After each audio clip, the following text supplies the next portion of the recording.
ओला dock YouTube channel को subscribe करें और बेल आइकॉन को दबाना मत भूलें। अस्सलाम वालेकुम, मैं doctor Ayesha Abbas. I am a doctor and a nutritionist.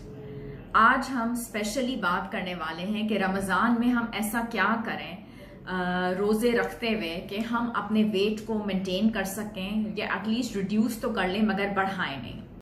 Pakistan के टॉप डॉक्टर्स के साथ अपॉइंटमेंट बुक करें, वो भी पेशेंट फीडबैक देखते हुए। लाखों लोगों की तरह पाकिस्तान के सबसे बड़े डॉक्टर नेटवर्क का फायदा उठाएं और आज ही ओला डॉक ऐप डाउनलोड करें। ओला डॉक, डॉक्टर का अपॉइंटमेंट आसानी से।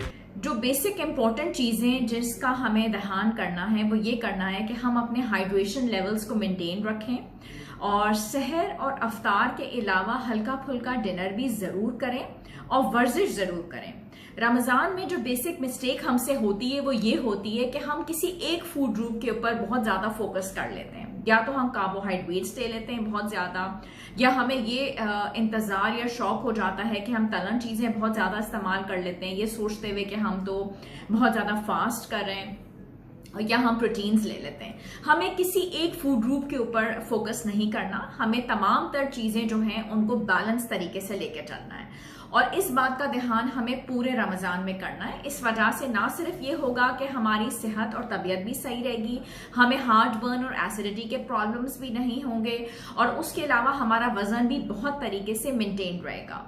पकोड़े हम सबके बहुत पसंदीदा होते हैं और यकीन करें कि रमज़ान का कई लोगों को सिर्फ इंतज़ार ही इसीलिए होता है कि हम पकोड़ों का इस्तेमाल करेंगे। But 1 pakora is equal to 50 calories. तो जो लोग 10 पकोड़ों का इस्तेमाल करते हैं that makes about 500 kilo calories. तो आपने इससे बिल्कुल ये नहीं कर सकते कि हम बिल्कुल छोड़ दें, लेकिन एहतियात जो है वो इलाज से बेहतर है, तो आपने कंट्रोल करना है।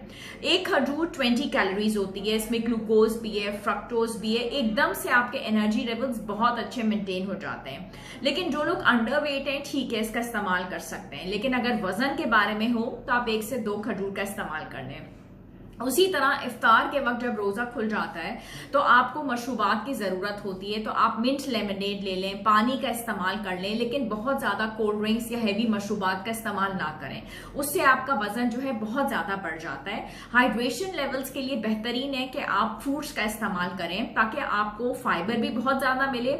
जितना आप फाइबर का इस्तेमाल करेंगे, ये रात को सोने से पहले भी इस पगोला हस्क आप दूध में भी इस्तेमाल कर सकते हैं। उससे ना सिर्फ ये कि आपके कॉन्स्टिपेशन लेवल्स दूर होंगे, आपका वजन भी बहुत अच्छा मेंटेन रहेगा।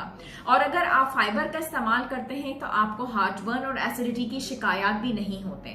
नींद का भी भरपूर तरीके से आपने ध्यान करना है, उससे आपके स्ट्रेस लेवल्स भी मेंटेन रहते हैं। और दूसरी बात यह है कि एक्सरसाइज जरूर कीजिए वो वक्त जो आपका बहुत पसंदीदा हो, यानी कि अगर आपने सहरी के बाद वर्जिश कर ली वो भी बहुत अच्छा है, इफ्तार से पहले कर ली वो भी बहुत अच्छा है, अगर आप डिनर के बाद कर लेते हैं वो भी बहुत अच्छा है। लेकिन उसी टाइम को आपने रिपीट करना है, आपने ये नहीं करना कि आज किसी वक्त कल किसी वक्त, उससे आपके रिजल्ट्स अच्छे नहीं आते। आप अगर बाहर नहीं जा सकते तो आप अपने खड़े खड़े घर के अंदर भी वर्जिश कर सकते हैं। ये कुछ इंपॉर्टेंट आपके लिए इंस्ट्रक्शंस तो हैं ही, लेकिन बहुत ज़्यादा अगर चाय और कॉफ़ी का इस्तेमाल करते हैं आप लोग, उसको बिल्कुल ख़त्म तो ना करें, उससे हेडेक्स और माइग्रेन्स की शिकायत होती है। लेकिन उसके अंदर अगर आप चीनी का इस्तेमाल रेगुलर तरीके से रखते हैं तो उसकी वजह से भी ऑफकोर्स आप कैलोरीज जो हैं अपने अंदर ले रहे हैं, तो उसको ना किया करें। कीटो डाइट वगैरह को मैं बेसिकली बहुत ज्यादा पसंद नहीं करती। कीटो डाइट स्पेशली डिजाइन की गई थी लोगों के लिए जिनको सीजर्स होते थे। रिजल्ट्स उसके आ जाते हैं लेकिन उसको under observation of a doctor करना होता है। तो वो लोग जो कि मेरे स्पेशली क्लाइंट्स हैं, चाहे वो ऑनलाइन मेरे क्लाइंट्स हैं या वो कराची के अंदर मुझे सारे क्लिनिक्स में दिखा रहे होते हैं, तो जब वो किसी स्पेसिफिक डिजाइन के ऊपर जाते हैं और जब मैं उनके लिए डाइट प्लान्स को डिजाइन करती हूँ तो मैं उनको अंडर ऑब्जर्वेशन रखती हूँ उन पेशेंट्स को। मेरा मकसद सिर्फ ये नहीं होता कि पेशेंट्स के फौरी तौर पे रिजल्ट्स आ जाएं, मुझे ये भी देखना होता है कि रिजल्ट के साथ साथ उनकी हेल्थ की जो कंडीशन हो वो भी बेहतर हो, यानी कि उनको अगर साथ में कोई और प्रॉब्लम हो रही होती है, उनके कोलेस्ट्रॉल लेवल्स बढ़ रहे हैं या कोई हार्ट प्रॉब्लम या कोई डायबिटीज है, तो ये सारी चीजें नहीं होनी चाहिए और हार्मोनल प्रॉब्लम्स जो हैं वो भी साथ में करेक्ट होनी चाहिए। तो इन तमाम तर चीजों का आपको बहुत ज्यादा ध्यान करना है, अपने हाइड्रेशन लेवल्स को बेहतर रखना है। रमजान के अंदर बहुत ज्यादा पार्टीज वगैरह में भी अगर आप जाते हैं तो पोर्शन कंट्रोल के साथ सारी चीजें लिया करें।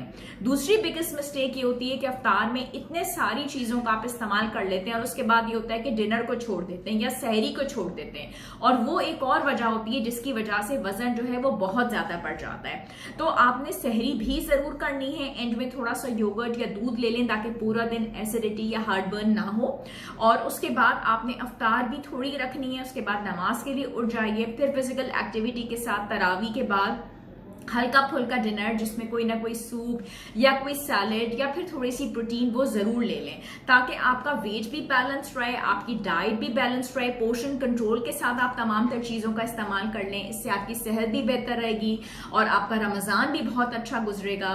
और इन टिप्स पे फॉलो करते हुए आपको कोई ना कोई बिल्कुल भी कोई शिकायत नहीं होगी। थैंक